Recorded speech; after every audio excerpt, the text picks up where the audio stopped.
अपना सम्मान, संघ को किया साष्टांग प्रणाम। अगर झुकती रही खाकी यूं ही तो न बन जाए खादी की जूती समान। संघम शरणम गच्छामि। नमस्कार, बिग बुलेटिन में आपका स्वागत है। आपके साथ मैं हूं धर्मराज सिंह।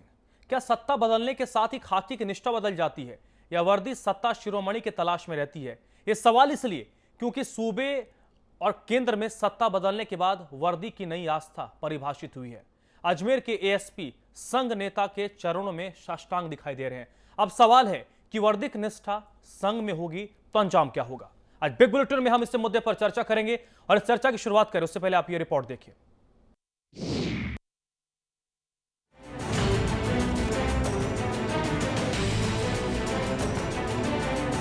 देश आजाद हुआ तो सियासी तंत्र बदल गया और बदल दिए गए प्रशासनिक तंत्र।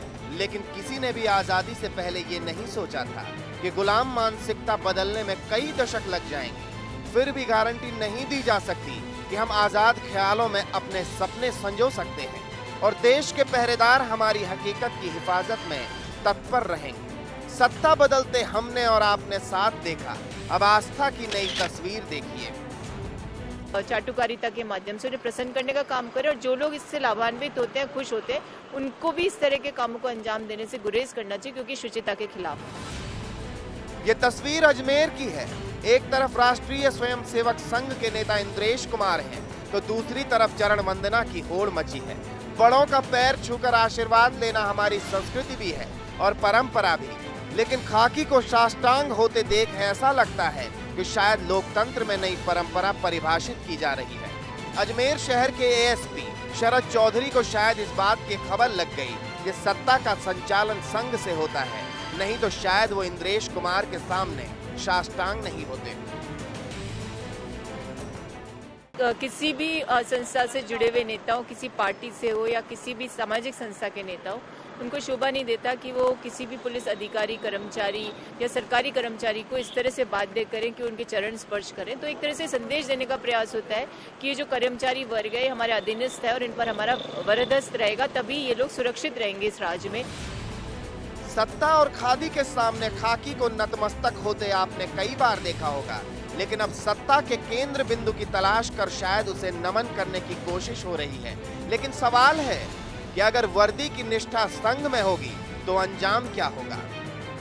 अजमेर से संतोष सोनी के साथ ब्यूरो रिपोर्ट, समाचार प्लस।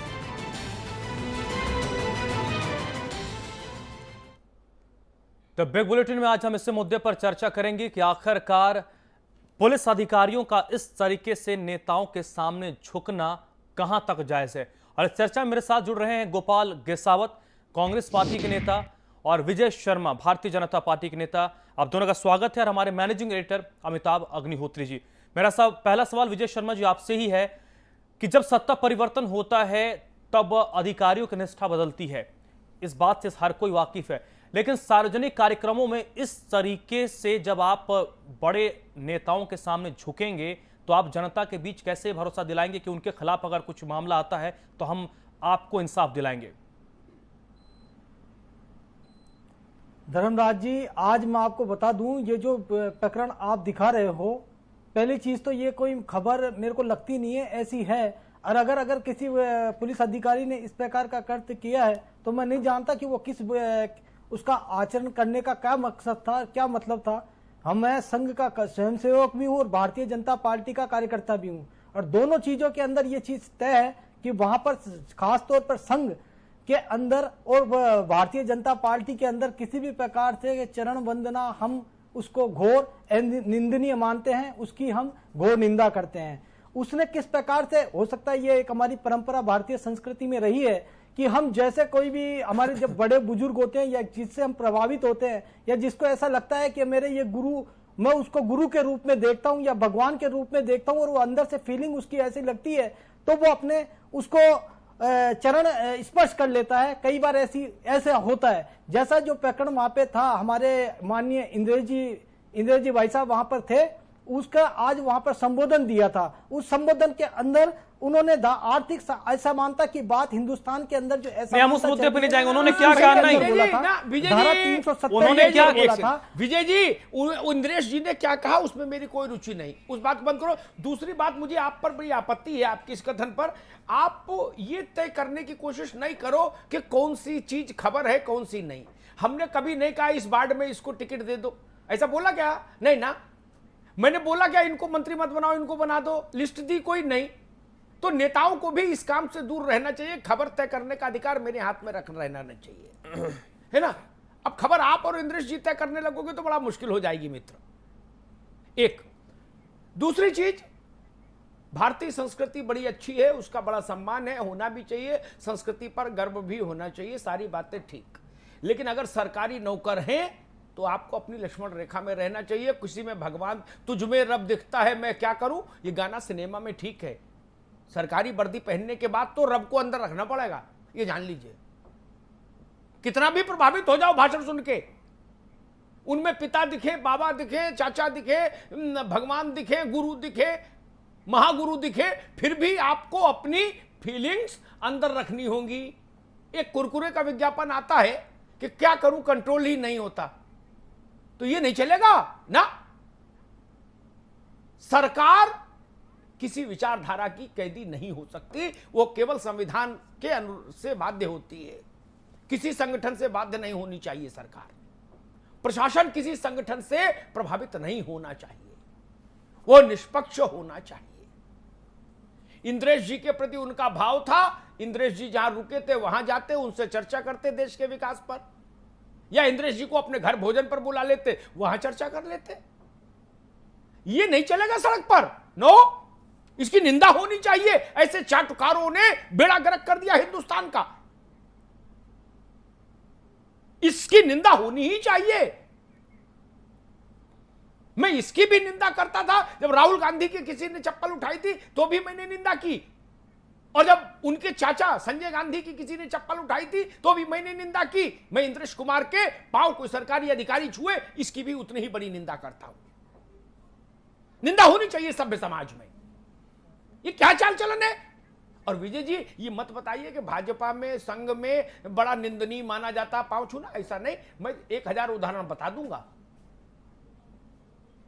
ये ऐसा एकदम आप लोग कैसे वक्तव्य, आप लोग को लगता नहीं कि यार जो लोग सुन रहे होंगे वो क्या सोचेंगे, हम ऐसा सफेद झूठ बोल दें तो ठीक नहीं होगा। जिन लोगों ने देखा है आपके लोगों नेताओं को सड़क पर चलते हुए और पांव छुलवा के खुश होते हुए, वो लोग भी तो टीवी देखते हैं ना, तो आप लोग कैसे बोल लेते हो? मतलब मैं समझ नहीं पाया। गोपाल किसावत जी, मुझे ऐसा नेता बता दीजिए जिसने पांव छूने पर जो नाराज हुआ हो। पांव ना छुए जाने पर तो नेता नाराज होता है, पांव छूने पर तो खुशी होता है। मैंने देखा भाई आज तक हर पार्टी के नेता। बिल्कुल कमलापति त्रिपाठी जी थे, जब तक लोग कहते जब तक 100 लोग सुबह उनके पांव न छुए उनको अच्छा नहीं लगता था। एक उदाहरण, हजारों उदाहरण है। और भाई नेताओं की मैं हिम्मत को भी दाद देता हूं, इतना बिल्कुल तथ्यों से विपरीत भी इतनी जोरदारी से अपनी बात कह लेते हैं। गोपाल जी, अगर पुलिस के अधिकारी, चाहे वो आरएसएस के नेता हो, चाहे वो विश्व हिंदू परिषद के नेता हो, किसी के नेता हो, समाज में अच्छा काम कर रहे हो या खराब काम कर रहे हो, लेकिन पुलिस के अधिकारियों को उनकी सुरक्षा देने के अलावा और कोई कार्य नहीं होना चाहिए। गोपाल जी जी, इससे क्या संदेश जाएगा? अमिताभ जी, जिस प्रकार की घटना जो अजमेर में सार्वजनिक मंच पर पुलिस के अधिकारी द्वारा आरएसएस के नेता की चरणवंदना की जाती है, तो शायद वो वर्दी की गरिमा को भूल गए कि इस वर्दी की कितनी बड़ी गरिमा है, और सार्वजनिक मंच पर जाकर वहां पर चरण वंदना करना है। तो मैं तो सर्वप्रथम तो कड़े शब्दों में निंदा करूंगा कि उनको ऐसे मंच पर जाकर इतनी चरण वंदना की गई है।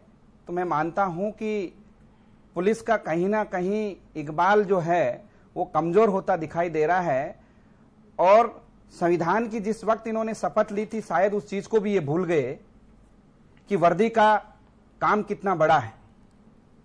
सरकार कोई भी आए कोई भी जाए, लेकिन ये नहीं है कि सरकार में चाटुकारिता की अपनी जगह बनाए और ये बात बनाए कि अब तो सरकार भारतीय जनता पार्टी न चलाकर आरएसएस के पदाधिकारी चला रहे हैं। ये संदेश पूरे देश में, पूरे प्रदेश में जा चुका है।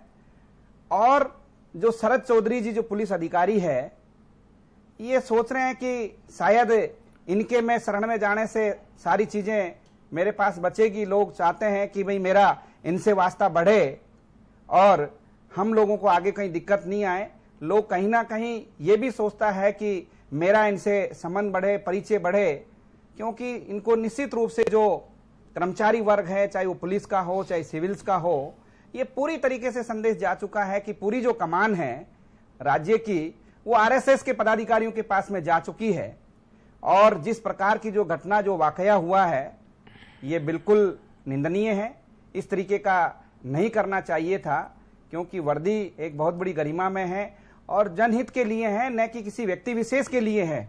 अगर इतना ही जो इनके अंदर ये था, इंद्रेश जी से प्रभावित थे, मैं आपकी बात को बल देता हूं कि वो अपने घर पे चाय पानी के लिए, नाश्ते के लिए इनवाइट करते और वहां पर गुफ्तगू करते तो बहुत ही अच्छा होता। लेकिन सार्वजनिक मंच पर जो ये पैर छुए हैं इन्होंने, बिल्कुल एकदम से गलत करते किया है और एक संदेश पूरे राज्य में जो गया है वो बहुत ही अच्छा नहीं गया है। इससे पुलिस की गरिमा गिरी है। चलिए विजय शर्मा जी, ऐसी स्थिति में नेताओं को क्यों नहीं ऐसे अधिकारियों को रोकना चाहिए कि आप इस तरीके की हरकत पब्लिक प्लेस पे ना करें? इसे एक पुलिस वाले नहीं, पूरी पुलिस कम्युनिटी की मैं बात कर रहा हूं, उनकी छवि खराब होती है। क्या नंबर बढ़ाने का जो तरीका है उस पर आप अंकुश नहीं लगा सकते हैं, क्योंकि आप लोग तो पार्टी विद रेफरेंस के लोग हैं? धर्मराज जी और अमिताभ जी, आपकी बात से मैं 100% सहमत हूं। ये जितनी निंदनीय है, ये निंदा करने वाली बात है, पहली चीज।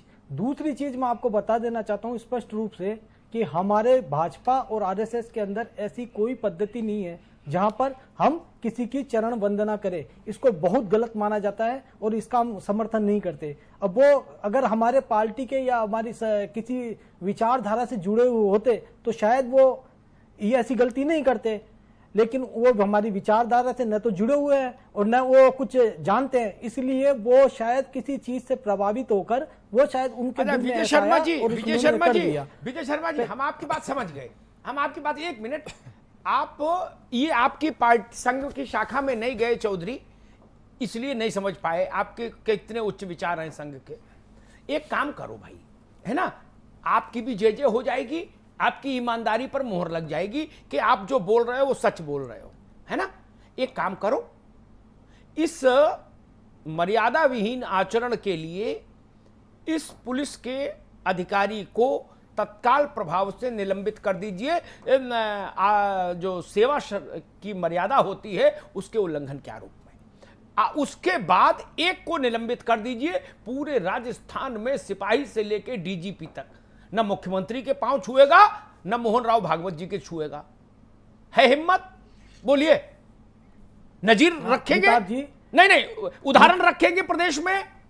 अमिताभ जी, मेरे को अपनी बात रखने के लिए थोड़ा सा वक्त तो दीजिए। नहीं, मेरा सवाल का उत्तर दे दीजिए। नहीं, मैं आपकी बात पे आ रहा हूँ, पूरी बात आपको समझने की कोशिश कर रहा हूँ। जो मैं हमारे विचारधारा है मैं उसकी बात भी आपको बताना चाह रहा हूँ बड़ी शालीनता से और बहुत पोलाइटली। मैं इस चीज की निंदा करता हूँ। इंद्रेश जी की उन्होंने पांव छुए। इंद्रेश जी हमारे भारतीय जनता पार्टी या सरकार से उनका कोई लेना देना नहीं है, पहली चीज। दूसरी चीज जो उन्होंने कही वो किस प्रभाव में कैसे करी इसके बारे में मैं नहीं बता जान सकता, लेकिन हाँ, वहां पर जो विषय चल रहा था वहां पर आर्थिक असमानता की विचारधारा की बात चल रही थी कि आज 60-70 साल के बाद भी हिंदुस्तान। विजय जी माफ करिए, मैं इस पर नहीं बोलने दे, ये मेरा विषय नहीं आज का विषय नहीं, आज का इशू नहीं, आज के विषय पर बात कीजिए। मैंने क्या कहा? बोलेंगे तो इनको नहीं मित्र, माफ करिए, मैंने आपसे निवेदन किया, भाजपा और संघ आपके मुताबिक, विजय शर्मा के मुताबिक, बीजेपी एंड आरएसएस दोनों संगठन पांव छूने की चाटुकारिता को निषेध करते हैं, राइट? यही कहना चाह रहे हैं ना विजय जी? तो जब ऐसा है तो इस पुलिस अधिकारी को नाप दीजिए, मैसेज चला जाएगा, बहस खत्म हो जाएगी। यही इनको निलंबित करिए। उसके बाद कोई, मैंने कहा ना, सिपाही से लेकर डीजीपी तक पांव छूने की हिमाकत नहीं करेगा। एक बार उदाहरण रख दीजिए, क्या समस्या क्या इसमें विजय भाई? नहीं, वो बात आपकी बात से मैं 100% सहमत हूं, लेकिन ये बात भी देखनी पड़ेगी कि अगर वो विचारधारा का व्यक्ति नहीं है और वो किस भावना में ओतप्रोत होकर अगर ऐसी चीज कर दी, कोई तो भावना गलती हो, तो माननीय गलती भी हो सकती ना है। ना ना ना कोई नहीं, ऐसा नहीं होता भैया ना, माफ करिए मुझे, फिर माफ करना, फिर मैं माफी चाहूंगा विजय भाई। ओतप्रोत अपने घर रखो, भावनाओं का ज्वार, मैंने कुरकुरे का उदाहरण दिया ना, कंट्रोल नहीं होता, ये घर रखो। सरकारी नौकरी में जब आते हैं तो सब कंट्रोल करना पड़ेगा भाई। कोई कलेक्टर कहेगा जी मैं तो माइकल जैक्सन का नाच देखते देखते विचारधारा में इतना ओतप्रोत हो गया कि मैं भी कपड़े उतार के नाचने लगा, तो नौकरी से जाएगा ना। कोई एसपी कहे कि भाई मैं तो हेलन का डांस देख के इतना मदमस्त हो गया कि मैं भी डांस करने लगा वर्दी उतार के, तो उसको सस्पेंड होना पड़ेगा। वो ओतप्रोत का क्या मतलब? बीआरएस लीजिए और ओतप्रोत हो जाइए संघ में, कौन रोक रहा है? कांग्रेस ज्वाइन करिए, संघ ज्वाइन करिए, चाहे जो ज्वाइन करिए। मेरा विषय है सरकार नौकरी में रहते हुए, राजकीय सेवा में रहते हुए ऐसा कृत्य क्यों किया, और अगर सरकार इस कृत्य को बुरा मानती है दिल से, कहने से नहीं, तो चौधरी का निलंबन होना चाहिए। उत्तर प्रदेश में एक अधिकारी ने ऐसे काम किया था, गोपाल केसावत जी। मैंने वहां की सरकार से कहा कि मुझे भाषण नहीं चाहिए, वहां के मंत्री भी ऐसे तर्क दे रहे थे ढूंढ ढूंढ के। मैंने कहा इस अधिकारी को सस्पेंड कर दीजिए, मैं मान लूंगा आप ईमानदार हैं, और नहीं तो मैं मानूंगा पांव छुलाने में आपका मन खुश होता है। बड़ी सीधी बात, तीसरी कोई बात ही नहीं। राजस्थान की सरकार को इनको तत्काल प्रभाव से निलंबित कर देना चाहिए था कि आपने जो आपकी सर्विस की जो शर्तें हैं उनका उल्लंघन किया है। इसमें दिक्कत कहां है विजय जी? इसमें कोई असुविधा है क्या? जी बोलिए बोलिए विजय जी। हाँ अमिताभ जी, आप मीडिया के एक प्रबल दावेदार हैं, आपको अपनी बात रखने का हक है। लोकतंत्र एक बहुत अच्छी भूमिका है, और लोकतंत्र पूरे विश्व के अंदर अगर हिंदुस्तान जाना जाता है तो वह इस खूबसूरती के लिए जाना जाता है कि सबको बात अपनी रखने का अधिकार होता है। जी भाई, मैं धन्यवाद देता हूं, पहली चीज। दूसरी चीज आपने जो बोली, हमारे इंद्रेश जी जो है वो आरएसएस के राष्ट्रीय कार्यकारिणी के सदस्य, वो न तो कोई सरकार में है न कोई सरकारी कार्यक्रम में वो था। वो जो था वो राष्ट्रीय स्वयंसेवक के व्यक्तिगत कार्यक्रम में आए थे, उनका सरकार से कोई लेना देना नहीं था। अब उनका क्यों उनके ऊपर पांव छुए, या तो व्यक्ति वो बता सकता है, या आप बात नहीं विजय शर्मा जी, आप मेरी बात ही नहीं समझे। गोपाल के साहब एक मिनट, गोपाल के साहब एक मिनट, आप मेरी बात नहीं समझे मित्र। मैं बहुत खेद के साथ निवेदन करूंगा, मुझे इंद्रेश जी पर कोई सवाल ही नहीं। वो किसी भी कार्यक्रम में जाए, झुंझुनू जाए, झालावाड़ जाए, जयपुर जाए, किसी को आपत्ति नहीं, सबका स्वागत है इस देश में। मैं तो कह रहा हूं जो सरकार से नौकरी की तनख्वाह ले रहा है, पुलिस में अधिकारी है, वो पांव नहीं छू सकता सार्वजनिक मंच पर। इतनी सी बात है, उसको निलंबित करिए। मैंने कब कहा इंद्रेश जी के खिलाफ मुकदमा लिखिए? कभी नहीं कहा। लेकिन इस अधिकारी को तो जाना चाहिए। अगर आप ईमानदार हैं तो ईमानदारी का सबूत दीजिए। गोपाल केसावत, अगर सरकार ईमानदार है तो इस अधिकारी का निलंबन क्यों नहीं हुआ? बिल्कुल आप सही कह रहे हैं अमिताभ जी कि अधिकारी के खिलाफ सख्त कार्रवाई करनी चाहिए, और जो पुलिस मैन्युअल है, पुलिस का जो कॉन्स्टिट्यूशनल है, उसका बिल्कुल उल्लंघन किया है कि राजकीय सेवा में आने के बावजूद सारी उनकी शर्तों का, उनके सभी जो संविधान बना हुआ उसका पूरा पालन करना पड़ता है। और एक सरकारी मुलाजिम होने के बावजूद आरएसएस के पदाधिकारी के चरण वंदना करता है, तो निश्चित रूप से उन्होंने उल्लंघन किया है, और सरकार को बिल्कुल उनके खिलाफ सस्पेंड की कार्रवाई करनी चाहिए, निलंबन की कार्रवाई करनी चाहिए। इसमें सरकार को किसी भी तरीके से कोताही नहीं बरतना चाहिए। और एक बात को कहिए विजय जी, आप एक बात और कह दूं विजय जी की जानकारी के लिए, सर्विस रूल बड़े कठिन हैं विजय जी, शायद उनसे आपको भी वास्ता नहीं पड़ा होगा कभी उनको विस्तार से देखने समझने का, बड़े कठिन है।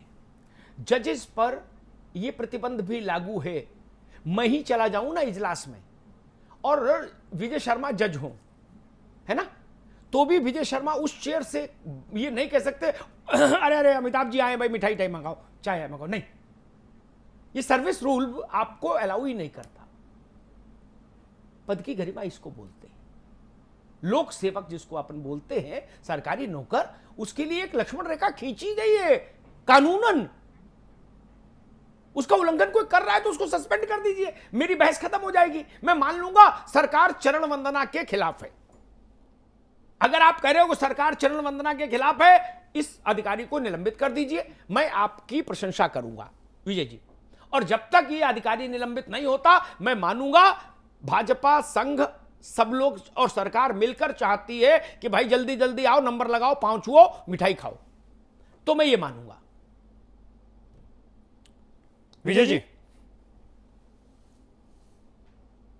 हाँ अमिताभ जी, मैं आपकी बात के पुनः आना चाहता हूँ। जो मेरे मित्र भाई गोपाल जी फरमा रहे थे कि इनको बड़ा दुख आ रहा है, ऐसी बातें हो रही है। मेरे को बड़ी शर्म आती है जब हमारी राजस्थान के राष्ट्रपति प्रतिभा पाटिल जब बनी थी तो इन्हीं के एक मंत्री ने कहा था कि ये तो इसलिए राष्ट्रपति बनी है कि वो इंदिरा गांधी के वहां पर रसोई चलाती थी। ये तो इनकी कार्यशैली है। तो कांग्रेस की बात का तो मैं बुरा ही नहीं मानना चाहता। फिर अपने मुद्दे से भटक रहे हैं कभी भी और आप हर समय चीज के व्यतीत ऊपर नहीं करना करना चाहते चाहते। हैं। कांग्रेस आप का अपनी इस हमेशा बहस से से भटक रहे रहा हैं। है। कांग्रेस हमेशा झूठ के ऊपर आप विजय लोग शर्मा हैं जी, झूठ पे आधारित। 60 से 70 आप साल इस बहस को मोड़िए मत। विजय साल इस बहस के मुद्दे पे गोपाल जी, बात कीजिए आप। देखिए 70 विजय साल शर्मा जी, तरीके से गोपाल जी, आप गोपाल जी, करना एक चाह मिनट, रहे हैं। गोपाल जी, इस एक देश की मिनट, हालत देखिए। गोपाल जी, आज विजय 70 शर्मा साल जी, के अंदर विजय शर्मा जी, उन्होंने क्या किया, उनके नेता ने क्या बोला, ये बात की बात है। आज हम जिस मुद्दे, बहुत 20 से 25 मिनट का वक्त हमारे पास होता है, उसमें अगर हम पूरे इतिहास को खंगालने लगेंगे तो ऐसे तो हजारों उदाहरण भरे पड़े हैं, आपकी ओर से भी और कांग्रेस पार्टी की ओर से भी। मूल मुद्दे पर बात करते हैं। आपने बार बात कही, भावनाएं भावनाएं।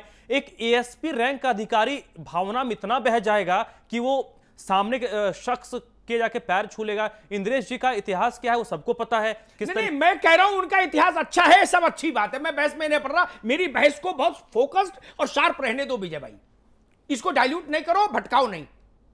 इंद्रेश जी सोने के बने और सुगंध भी उनमें, मान लिया, चलो अब इसके आगे। लेकिन ये पुलिस का जो कर्मचारी है, ये अपने सर्विस बुक के मुताबिक पांव नहीं छू सकता। इसने नियम तोड़ा है, इसका सस्पेंशन क्यों नहीं हुआ? सिर्फ एक सवाल है, बात खत्म हो गई। इसने इंद्रेश जी के पैर छुए, महेश जी के छुए, राम जी के छुए, श्याम जी के छुए, it doesn't make any difference. इससे कोई फर्क नहीं पड़ता, क्यों छुए, ये बड़ा सवाल है। विजय शर्मा जी, ये बात आपकी बात से पुनः सहमत हूं। ये पांव क्यों छुए, यही तो विषय है कि पांव छुए तो आखिर छुए क्यों, और छुए तो उसके ऊपर जो कार्रवाई होनी चाहिए वो देखेंगे। वो जो भी विषय होगा, जो भी इसके जानकार यही मूल सवाल है। जानकारी होनी यही मूल सवाल वो इस विषय को देखेंगे। ये मैं जब वहां पर था नहीं, मैंने वो विषय देखा नहीं। यहाँ पर मेरे को पूरी जानकारी, मैं कैसे इस बात को बता दूं? अभी तो आप पूरी दम से पैरवी कर रहे थे, अब आप कह रहे हो विषय की नहीं, पैरवी वाली बात नहीं कर रहा अमिताभ जी। मैं अभी भी आपसे पुनः निवेदन कर दूं कि हमारा हिंदुस्तान के अंदर अपनी बात रखने का सबको अपना अधिकार है। तो सही तरीके से लेकिन एक बात तो बताना। विजय शर्मा जी, संचार का युग है। विजय शर्मा जी, संचार का युग है। आपके गृह मंत्री जी, मुख्यमंत्री जी, डीजीपी साहब ने देखा होगा तस्वीर। इस बात से इनका, या फिर अगर वो टीवी नहीं देखते तो अलग बात है। अगर वो टीवी नहीं देखते तो दूसरी बात है। अगर राजस्थान से होगा, अगर वो खबर से अपडेट रहते तो उन्हें जरूर देखा होगा और एक्शन लेना चाहिए। हम उम्मीद यही करते। वक्त हमारा खत्म हो गया है। अमिताभ जी, संपादकीय टिप्पणी। विजय जी की बात से मैं कतई सहमत नहीं कर सकता, अपने को चाहते हुए भी। मुख्यमंत्री की शान में गुस्ताखी हो जाए तो बिना जांच पड़ताल और कारण बताओ नोटिस के सस्पेंशन हो जाता है। विजय शर्मा कहेंगे तो उदाहरण दे दूंगा, और चुपचाप मान लेंगे तो वो ज्यादा अच्छा है। उदाहरण के बाद चीजें लेकर ज्यादा होगी पार्टी की। जबकि निलंबन का नियम कहता है नोटिस होना चाहिए। सरकार का चरित्र ये है, केवल राजस्थान का ही नहीं, हर सरकार का चरित्र ये है। उत्तर प्रदेश में एक मंत्री जी ने दही मंगाया, दही में बाल निकल आया गलती से, 4 अधिकारी सस्पेंड हो गए तत्काल। कानून इसकी इजाजत नहीं देता, लेकिन आपने कर दिए तत्काल। हाथ की हाथ वहीं खड़े होके गाली देते हुए बोलवा उनको सबको। क्या यही राजस्थान में हुआ? 4 महिलाओं ने खिड़की से झांकने की कोशिश की मुख्यमंत्री जी को, कारवा थोड़ा आगे बढ़ा, पूरे जिले के अधिकारी सस्पेंड हो गए। कोई नोटिस गया था? कोई जनसुनवाई हुई थी? उनका जवाब मांगा गया था? नहीं। आज ये कहा जा रहा है कि देखेंगे, विचार करेंगे, अगर कोई ऐसा मसला आया है तो उस पर चिंतन होगा, मनन होगा, बैठक होगी और फिर सामूहिक निर्णय लिया जाएगा। ये कुछ संघ की बैठक है क्या? ये पार्षद के टिकट तय करने हैं? सीधी सपाट बात, एक सरकारी मुलाजिम ने सेवा शर्तों को तोड़ा, उसका निलंबन होना चाहिए। इसमें अतिरिक्त मांग क्या है मेरी? मैं तो इस विषय में जा ही नहीं रहा, उसने इंद्रेश जी के पैर छुए या अशोक गहलोत जी के छुए, मेरे लिए दोनों बराबर, किसी के भी छूता तो भी जाना चाहिए। हालांकि इंद्रेश जी के पांव लालच में छुए, अशोक गहलोत के अब छू के क्या करेगा, वो लालच भी मैं समझता हूं। विजय शर्मा जी, इंद्रेश जी से मेरा लंबा परिचय है और ये आज पहली बार देश में नहीं घूम रहे, 40 साल से घूम रहे हैं। जब वाजपेयी जी की सरकार थी तो लोग इनको घेरते थे और अब घेर रहे हैं, बीच में मिलने नहीं आते थे, वही 10-5 लोग रहते थे। ठीक है ना, हमको पता है ये भीड़ किस लिए है, ये भीड़ क्या चाहती है, हमको पता है ना, उस बहस में नहीं जा रहा। मैं बहस को बहुत फोकस्ड रखता हूं और वही निवेदन करता हूं अपने मेहमानों से, बहस को फोकस्ड रखिए, बिखराइए नहीं। मंत्री ने प्रतिभा जी के लिए क्या कहा, कोई सरकारी मुलाजिम नहीं था। संवैधानिक पद और सरकारी मुलाजिम दोनों में अंतर समझिए, एक तो ये चीज, और उसके बाद भी उस मंत्री को पदच्युत होना पड़ा। आपको इस जानकारी से आपने छुपा ली, अर्ध सत्य अनुकूल सत्य मत बोलिए, तथ्य लाइए तो पूरा बोलिए। उस मंत्री को कुर्सी गंवानी पड़ी थी, तत्काल गया था ना मंत्री, तो ये बात भी आपको बोलनी चाहिए थी, वो आप छुपा गए। ऐसा नहीं करिए, तथ्य कभी भी छुपाया नहीं जा सकता मित्र। तथ्य तो अटारी पे चढ़ के चिल्लाता है। 1947 में भारत का विभाजन हुआ, इस तथ्य को कोई छुपा लेगा क्या? जवाहरलाल पहले प्रधानमंत्री थे, इस तथ्य को कोई छुपा लेगा क्या? गांधी जी की हत्या गोडसे ने की, इस तथ्य को कोई छुपा लेगा क्या? नहीं ना। आप बोलो नहीं बोलो, इससे क्या फर्क पड़ता है? तथ्य तो सूरज के हस्ताक्षर हैं जो चमकते हैं। वैसे ही मेरा निवेदन, अगर सरकार ये चाहती है कि हम चरण वंदना के खिलाफ हैं, ऐसा दावा करती है, या भाजपा ही ऐसा दावा करती है, छोड़िए, तो भाजपा को अपनी मुख्यमंत्री को यह संस्तुति भेजनी चाहिए थी तत्काल, कि ऐसे एएसपी को तत्काल निलंबित किया जाए जिसने सरकारी सेवा की मर्यादा को क्षत-विक्षत किया है। भाजपा ने ऐसा नहीं किया, सरकार ने भी नहीं किया। तब यह दावा मैं मंजूर नहीं कर पाऊंगा। विजय भाई, आपका माफी चाहूंगा कि हम लोग तो बचपन से ही पांव छूने के खिलाफ हैं। नहीं, फिर यह दावा मैं मंजूर नहीं कर सकता। वाणी से आपका मूल्यांकन नहीं होगा, सरकार में बैठे लोगों का मूल्यांकन कर्म से होता है। विपक्ष वालों का वाणी से हो जाएगा, आपका तो कर्म से ही मूल्यांकन होगा। इस अधिकारी को निलंबित कर दीजिए, मैं आपकी बात मान लूंगा कि आप नहीं चाहते कि ब्यूरोक्रेसी में यह मैसेज जाए कि संविधान से इतर कोई सत्ता का केंद्र और भी है जिसके पांव छूना जरूरी है, चाहे वो संघ हो, विश्व हिंदू परिषद हो, वनवासी कल्याण परिषद हो, कोई हो, विद्यार्थी परिषद हो। अगर आप ये नहीं चाहते तो निलंबित कर दीजिए, पूरे राजस्थान में मैसेज चला जाएगा, आपकी छवि भी उज्जवल होगी। और इंद्रेश जी तो उतने बड़े नेता, उनकी सेहत पर क्या फर्क पड़ता अगर एक चौधरी सस्पेंड भी हो जाए। लेकिन आप करेंगे नहीं, आप हिम्मत नहीं जुटा सकते, ये भी मुझे पता है। करना होता तो अब तक कर दिया होता, क्योंकि जब आप अधिकारियों को सस्पेंड करना चाहते हैं तो 5 मिनट में सस्पेंड कर देते हैं, 6 मिनट भी नहीं लगता। उनसे आप पूछते भी नहीं है कि भाई तेरी गलती थी कि नहीं थी, कर देते हैं ना।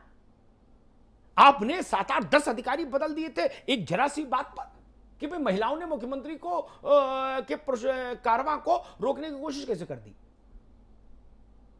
तो जब आप करना चाहते तो आप कर देते हैं। आज आप कह रहे हो कि भाई अभी देखेंगे, बात करेंगे, क्या मामला है, फिर सरकार इस पर चिंतन करेगी। ये चिंतन का विषय नहीं, ये लोक जीवन में नैतिकता का विषय है। अनपढ़ से अनपढ़ आदमी से पूछ लीजिए कि भाई आज आरएसएस के आदमी के पांव छूने से लाभ होगा कि नहीं, हर आदमी कहेगा होगा, हर आदमी कहेगा। और ये सरकार नहीं रहे तो मुझे बता दीजिएगा कि इंद्रेश जी अगर जयपुर राजस्थान आए, कौन अधिकारी इनके पांव छूने गया? होमगार्ड भी नहीं जाएगा विजय जी, ये जान लीजिए। ये तो सबको पता है ना कि ये चरण वंदना क्यों हो रही है। लाभ के लिए हो रही है, इस कृत्य को रोका जाना चाहिए। सरकार अपनी प्रामाणिकता का परिचय दे, यह अधिकारी निलंबित होना चाहिए, ताकि बाकी अधिकारियों में यह संदेश जाए कि राज्य में चरण वंदना मंजूर नहीं। बहुत बहुत धन्यवाद। तो चलिए, आज के इस चर्चा में अभी बस इतना ही। विजय शर्मा जी, बहुत बहुत शुक्रिया चर्चा में जुड़ने के लिए। गोपाल जी, आपका भी बहुत बहुत शुक्रिया। अमिताभ जी, आपका भी बहुत बहुत शुक्रिया। तो फिलहाल बिग बुलेटिन में अभी बस इतना ही, लेकिन समाचार प्लस पर खबरें लगातार जारी हैं।